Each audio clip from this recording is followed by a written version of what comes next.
अब पड़ोसन को कहकर श्री तुलसीदास जी की धर्म पत्नी चल पड़ी। और जब चली तो पड़ोसन से कहकर कि मैं कल आ जाऊंगी, पति आए तो कह देना कि मैं कल वापस आऊंगी, माँ की तबीयत बिगड़ गई है तो जाना जरूरी है। भाई नहीं मान रहे हैं, लेकर ही जाएंगे। भाई के संग चली।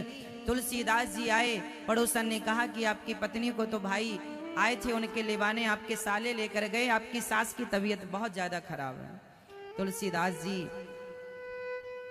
कैसे रहते उस पत्नी के बिना। रात्रि को चैन ना पड़ी, रहा ना गया। पत्नी के साथ रहने की आदत जो हो गई है, अब पत्नी चली गई तो रहे कैसे। आधी रात के ही गोस्वामी जी चल पड़े। बारिश का मौसम था,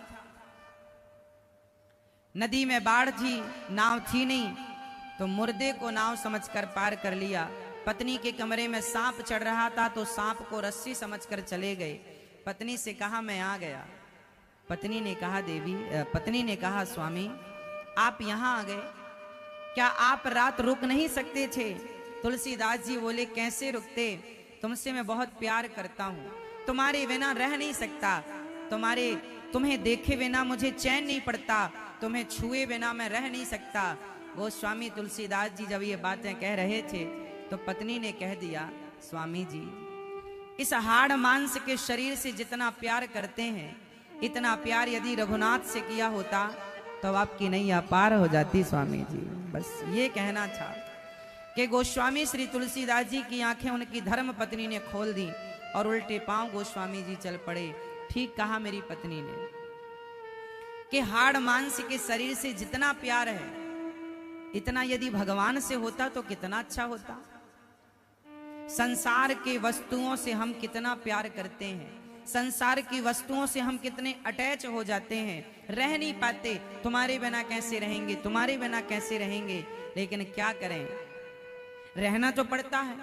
एक ना एक दिन सबकी पत्नी मर जाती है, एक ना एक दिन सबके पति गुजर जाते हैं, एक ना एक दिन इस संसार के वो सारे लोग नहीं होंगे जिनसे हम मोहब्बत करते हैं। एक ना एक दिन वो जरूर आएगा जो आप जिनसे प्यार करते हैं उन्हीं की अर्थी को आपको कंधा देना पड़ेगा।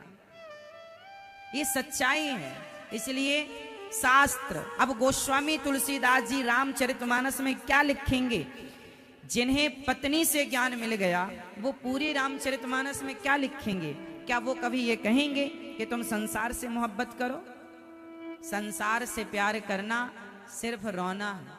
इसलिए अब आप कहें कि महाराज जी क्या हम भी तुलसीदास जी हो जाएं ना। तुलसीदास जी तो आप और हम कभी नहीं हो सकते, लेकिन इन महापुरुषों से हम कुछ ना कुछ सीख कर अपने जीवन को संवार सकते हैं। क्या सीखने लायक है। आप कितने लोग गृहस्थी हैं, जरा हाथ उठाओ। आप में से कितनों का विवाह हो चुका है, जिनका हो चुका है वो लोग हाथ उठाएं। आपका नहीं हुआ? नहीं, चलो अच्छा ये बताओ, गृहस्थी हैं आप, तो आप बताइए कि आप गृहस्थ में रहकर ज्यादा प्रेम किससे करते हैं। पत्नी से, पति से, बेटा से, बेटी से, दुकान से, मकान से, खेती बाड़ी, किससे। हर व्यक्ति किसी ना किसी में उलझा हुआ, कोई पत्नी में, कोई पति में, कोई बेटी में, कोई बेटा में, कोई बिजनेस में, कोई व्यापार में, कोई धंधे में, कोई जमीन जायदाद में उलझे हैं। हम ये नहीं कहते कि काम मत करो, हम बिल्कुल नहीं कहेंगे कि तुम पत्नी छोड़ दो, पति छोड़ दो, काम ना जी, काम नहीं छोड़ना, काम खूब करना है। पैसा ज्यादा कमाओ, 1000 रुपए कमाते हो रोज का तो 2000 कमाओ, 5000 कमाते हो तो 10,000 कमाओ, परंतु काम सब कुछ करते हुए जो दिल है ना आपका, मन है ना, वो मन भगवान के चरणों में लगाना। रामचरितमानस क्या कहेगी आपको, मैं पहले आपको समझा देता हूं, अच्छा लगेगा आपको। अच्छा ये बताओ, भगवान के पास क्या नहीं है भैया, बताओ आप हाँ बता, बैठे बैठे, खड़े नहीं होना, हम जिनसे पूछेंगे वही बताएंगे और बैठे बैठे बताएंगे। बताओ भगवान जी के पास क्या नहीं है? आप सब कुछ है। आप बताओ पीले भैया, सब कुछ है। आप बताओ क्या गुटखा खा रखा है आपने? बेटा ना खाया करो, इतना देखो मुंह भरा है आपका, है ना। मुख में भगवान का नाम होना चाहिए। मुख में क्या होना चाहिए? गुटखा तंबाकू नहीं होना चाहिए। मुख में हो राम नाम, राम सेवा हाथ में। ठीक है, अब गुटखा ना खाना कल से, आज से अभी। सुनो, चलो बताओ क्या सवाल पूछा हमने आपसे? हाँ, इनके गुटके के चक्कर में हमारा सवाल ही भूल गया। हाँ, क्या नहीं है आपके पास? हाँ, भगवान के पास क्या नहीं है? हाँ उत्तर दो भैया, ये दाढ़ी वाले बताएंगे। भगवान जी के पास क्या नहीं है? सब कुछ है। आप बताओ, पीछे वाले भैया, ये दादाजी लोग बताएंगे। बताओ भगवान के पास क्या नहीं है? मैया बताओ, मेरी माँ, मैया बोलो मेरी माँ, क्या नहीं है भगवान के पास? सब कुछ है ना। आपका उत्तर गलत है। एक चीज है जो भगवान के पास नहीं है। क्या? भगवान के पास सब कुछ है, एक चीज नहीं है, और वो है मन। मन क्या नहीं है? मन। इसलिए भगवान आप लोगों से क्या मांगते हैं? भगवान आप लोगों से क्या मांगते हैं? कि तुम अपना मन मुझ में लगाओ। भगवान कहते हैं मेरे पास सब कुछ है, तुम मुझे कुछ ना दो, बस अपना मन मेरे चरणों में अर्पित कर दो। बस निर्मल मन जन सो मोहि पावा। क्या मांग रहे हैं भगवान? क्या मांग रहे हैं भगवान आपसे? मन। और आप देख क्या रहे हैं? नारियल, चिरौंजी। ये भगवान ने कब मांगा तुमसे कि तुम नारियल? नारियल कोई तुम्हारे घर में तो बनता नहीं है। हे भगवान ये काम बना दो, नारियल तोड़ेंगे। नारियल कब मांगा भगवान ने? मिठाई कब मांगी? सोना कब मांगा? चांदी कब मांगी? पैसे कब मांगे भगवान ने? कभी नहीं मांगे। और आप देते रहते हैं ये सब ना। भगवान कहते हैं तुम्हारा जो मन है वो मुझ में रखो। मन किस में रखो? राम में। जोर से, मन किस में रखेंगे? राम के श्री चरणों में मन को रखेंगे। और रही बात परिवार की, तो आपके परिवार को आपके मन की जरूरत नहीं है। आपकी पत्नी को आपके साथ की जरूरत है, आपके मन की नहीं। आपके पति को आपके साथ की जरूरत है, आपके मन की नहीं। आपके पिता को, आपके पुत्र को आपके साथ की जरूरत है, आपके मन की नहीं। आपके दोस्तों को, यारों को आपके साथ की जरूरत है, मन की नहीं। इसका मतलब आप सबका मन खाली है कि नहीं? अब आप लोगों ने जबरदस्ती पत्नी में मन लगा रखा है। पत्नी में मन ना लगाओ, पत्नी में तो दिमाग लगाओ। पत्नी के साथ अच्छा व्यवहार करो, पति के साथ अच्छा व्यवहार करो। पति में दिमाग, पति को दिमाग में रखो, पत्नी को दिमाग में रखो। इनसे अच्छा व्यवहार करो। मैं आपसे अच्छा व्यवहार कर रहा हूं, मैं आप में मन नहीं लगाऊंगा, क्योंकि मन में आप में लगाऊंगा तो फिर भगवान में क्या लगाऊंगा?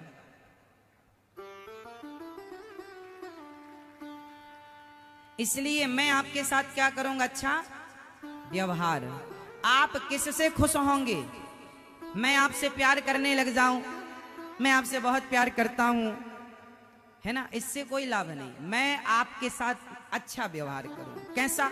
जैसा हमारे शास्त्रों ने बताया, अतिथि देवो भव। मात्र माँ की इतनी सेवा करो, माँ के पांव दबाओ, माँ को रोटी दो, माँ का आदर करो, माँ का सम्मान करो, माँ को गले लगाओ, माँ से खूब प्यार करो, लेकिन मन माँ में ना लगाओ।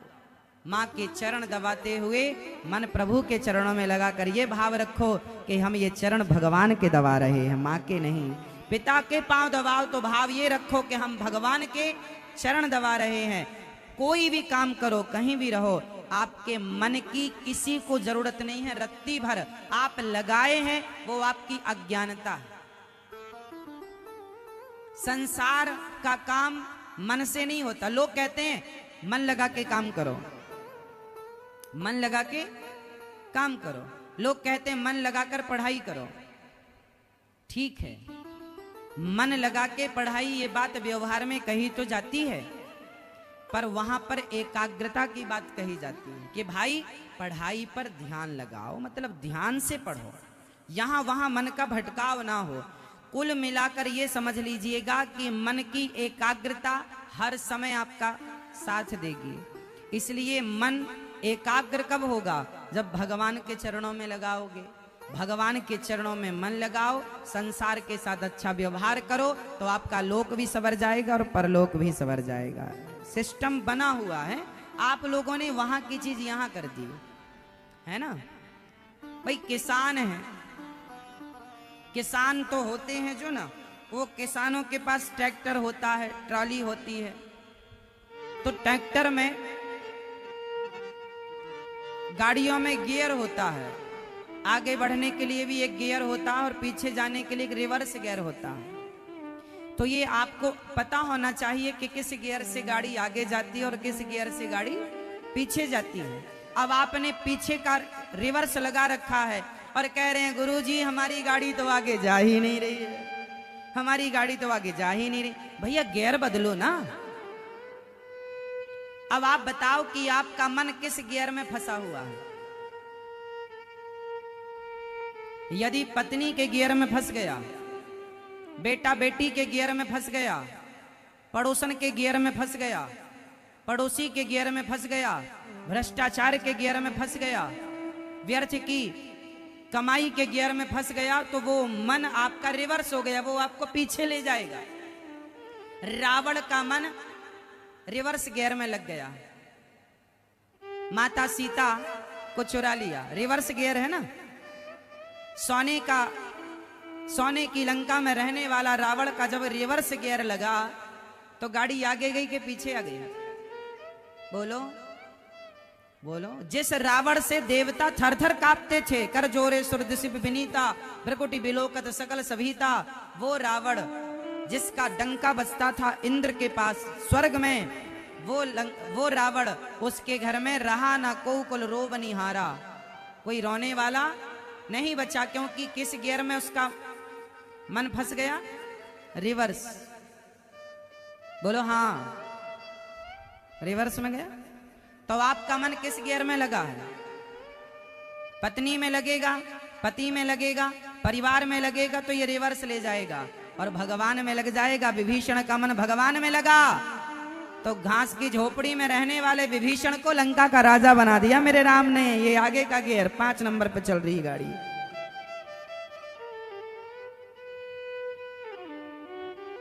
क्यों जी? विभीषण की गाड़ी कितने में चली? 5 नंबर पे, और रावण की गियर रिवर्स लग गया। ऐसे ही सुग्रीव और विभीषण का देख लो आप, एक का गियर 5 नंबर पे एक चल रही गाड़ी, एक की और एक की रिवर्स।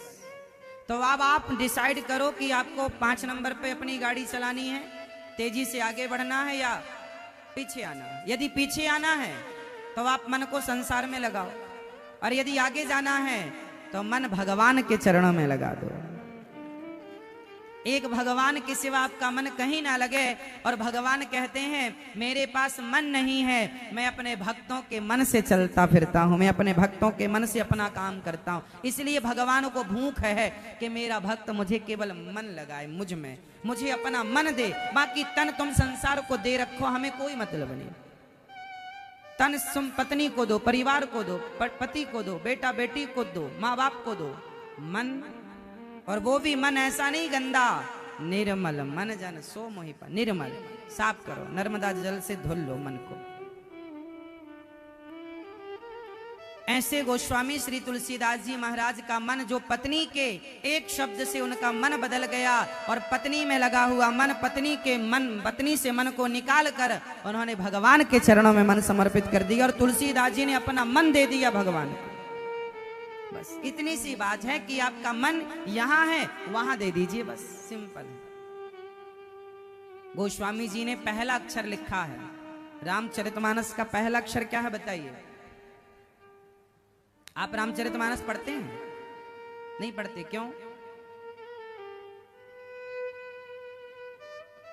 आप पढ़ते हैं भैया रामचरितमानस? ओ चश्मा वाले भैया, बताओ रामचरितमानस का पहला अक्षर क्या है? कहां से शुरू होती है रामचरितमानस? राम से नहीं। आप लोग रामचरितमानस नहीं पढ़ेंगे तो पाकिस्तानी पढ़ेंगे फिर। इसलिए आपको अपने धर्म का, अपनी संस्कृति का ज्ञान होना जरूरी है। और ये तब होगा जब आप आधा घंटा 10 मिनट घर में रोज रामचरितमानस का पाठ। हमारा भारत तो वो भारत है, घर घर रामचरितमानस का पाठ हुआ करता था। तुम्हारे दादा नाना सब करते थे। हमारे गांव में बुजुर्ग लोग थे, बिल्कुल पढ़े लिखे नहीं थे, अंगूठा छाप थे, लेकिन रामचरितमानस की सारी चौपाइयां लगभग याद थी। नहीं पढ़े थे फिर भी याद थी। और आज के पढ़े लिखे बच्चों को रामचरितमानस का पाठ करना नहीं आता लयबद्ध तरीके से।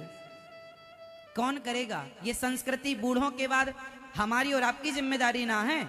बाप का केवल रुपया पैसा नहीं बचाना साहब, बाप की केवल खेती बाड़ी नहीं बचाना, बाप दादों का जो हमारी संस्कृति, हमारे संस्कार हैं, वो भी तो हमें और आपको ही बचा के चलना है। बाप दादों की जो विरासत में हमें संस्कार मिले हैं, वो संस्कार तो हमें ही बचा के चलना है। कौन बचाएगा? तो रामचरितमानस का पहला अक्षर है वाह। श्लोक कहां से शुरू होता है? बालकांड का पहला श्लोक, वर्णानामर्थ संघानाम रसानाम छंदसामपि मंगलानाम च कर्तारौ वंदे वाणी विनायकौ। वाह। वर्णानामर्थ संघानाम, वाह। अब ये वाह क्या है? वाह है ब्रह्म सूचक। गोस्वामी श्री तुलसीदास जी ने रामचरितमानस को वाह शब्द से शुरू क्यों किया? क्योंकि वाह जो है, वाह बकरी का नहीं, वाह वजन का। वाह जो है ब्रह्म सूचक है, ब्रह्म। और आपने देखा होगा कोई मूली खाए, मूली, तो मूली खाने के बाद डकार किसकी आएगी? यदि आपने मूली खाई तो डकार में भी मूली जैसा स्वाद निकलेगा। गाजर खाई है तो गाजर जैसा, प्याज खाई है तो प्याज की डकार आएगी, हाँ या ना? तो जो अंदर होता है वही आदमी डकारता है, वही निकलता है। तो गोस्वामी श्री तुलसीदास जी के अंदर ब्रह्म समाये हैं, राम समाये हैं, इसलिए ब्रह्म सूचक शब्द उनके मुख से पहले निकल रहे हैं। वर्णानामर्थ संघानाम, क्योंकि ब्रह्म उनके भीतर है, ईश्वर उनके भीतर है, तो जो अंदर है वही तो डकार से बाहर आएगा। वाह। तो वाह शब्द जो है ब्रह्म सूचक माना गया, वाह। तो वर्णानाम अर्थ संघानाम। गोस्वामी श्री तुलसीदास जी कहते हैं, अक्षरों, अर्थ समूहों, रसों और छंदों की मैं वंदना करता हूं। शब्दों की वंदना कर रहे हैं गोस्वामी जी, यहां से शुरू, शब्दों की वंदना। शब्दों की वंदना, शब्दों की वंदना का तात्पर्य क्या है? आप लोग दिन भर बोलते हैं, बताइए आप दिन भर में कितने शब्द बोलते होंगे? आप लोग कितने शब्द बोलते होंगे?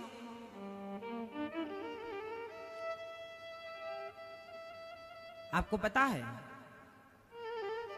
हजारों शब्द आप रोज बोल। जैसे आपने 1 घंटा पड़ोसन या पड़ोसी के संग बैठ के चुगली करे, रे क्या था उनका, सब कैसा चल रहा है, तो कैसा चल रहा है, इतने ही में 7 अक्षर हो गए। कैसा चल रहा है, और सब ठीक है, और सब ठीक है, 7 ये भी हो गए। अरे हाँ, फलाने को जानते हो, उसके क्या हुआ, ये सब शब्द निकल रहे हैं आपके मुंह से। आप गाली दे रहे हैं, अरे उसका नाश हो जाए, उसका नाश हो जाए, 8 हो गए।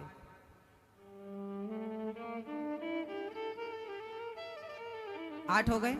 ये जो शब्द आपके मुंह से निकल रहे हैं, ये सारे शब्द कभी नष्ट नहीं होंगे, गूंजते रहेंगे, गूंजते रहेंगे, गूंजते। इसलिए शब्दों में बड़ी जान होती है। आपके पास मुंह है, इसका मतलब ये नहीं कि आप कुछ भी बकेंगे, कुछ भी बोलेंगे, कुछ भी नहीं साहब। शब्द संभाल के बोलिए, शब्द के हाथे ना पाओ। एक शब्द औषधि करे और एक शब्द करे घाव। शब्दों में बड़ी जान होती है। बताओ, शब्दों से युद्ध हो जाता है। मैं तुझे देख लूंगा, मैं तुझे देख लूंगा। साथ आप कह दीजिए किसी को, सामने वाला पलट के कहेगा, क्या देख लेगा, देख मैं खड़ा हूं। तो ये शब्दों से लड़ाई हो गई कि नहीं, हुआ या ना? तो शब्दों में बड़ी जान होती है साहब। इन्हीं से आरती अरदास और अजान होती है। यही समुद्र के वह मोती हैं जिससे इंसानों की इंसानों को पहचान होती है। इसलिए शब्दों को जरा संभाल कर बोलना चाहिए। शब्द, एक शब्द से महाभारत हो गया। बताओ वो कौन से शब्द थे जिन शब्दों से महाभारत हुआ था? बताओ, आप बताओ।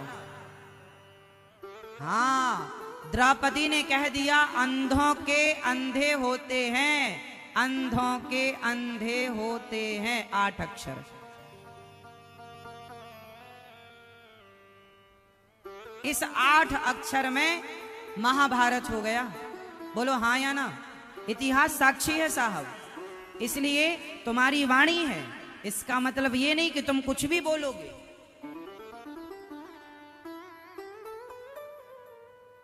किसी को आप गोली मार दो ना, तो गोली का घाव भर जाता है, भर जाते हैं वो घाव जो बनते हैं गोली से, पर वो घाव नहीं भरते जो बनते हैं कड़वी बोली से। शब्दों में बड़ी जान होती है साहब। 8 अक्षरों में महाभारत हो गया। अंधों के अंधे होते हैं। महाभारत के कुछ शब्द अमर हैं। बताओ, जब भरी सभा में दुशासन साड़ी खींच रहा था द्रौपदी की, उस समय कर्ण ने क्या बोला था? कर्ण ने द्रौपदी को क्या बोला था? जोर से बोल दो। आप लोग भी ना कुछ ना बोला करो व्यर्थ में। विचार बोलो। यदि पहले तुम तौलो, एक तराजू रखो, उस तराजू में अपने शब्दों को तौल कर बोला करो, क्योंकि आप बोल कर आ जाएंगे, पर कई बार बोलने से बवाल हो जाता है। बोलो हाँ। कर्ण के शब्द कुछ याद हैं, ब्रह्मांड में आज भी गूंज रहे हैं, आप लोग कैच कर लेते हैं। बताओ, कर्ण ने द्रौपदी को क्या बोला था महाभारत जब साड़ी खिंच रही थी उस समय? कौन बताएगा? ये पीछे वाली मेरी प्यारी मैया बताएगी। मैया, ओ मेरी माँ, बैठ जाओ मेरी माँ। जा रही हो क्या? ओ मेरी माँ, जा रही हो? जाना तो टाटा करके जाना। सुनो, देखो हमारी पीछे की मैया बेचारी धूप में बैठी हैं, लेकिन कथा सुन रही हैं। कितनी श्रद्धा है भगवान के चरणों में। पीछे देखिए, आज ही पांडाल खचाखच पैक हो गया। हमारे मंच में आने से पहले ही पांडाल पैक हो गया, और माताएं, बहनें, भक्त भैया लोग भी बैठे हैं धूप में। आपकी श्रद्धा को हम बारंबार प्रणाम करते हैं। कल बढ़ जाएगा टेंट, बिल्कुल चिंता ना कीजिएगा।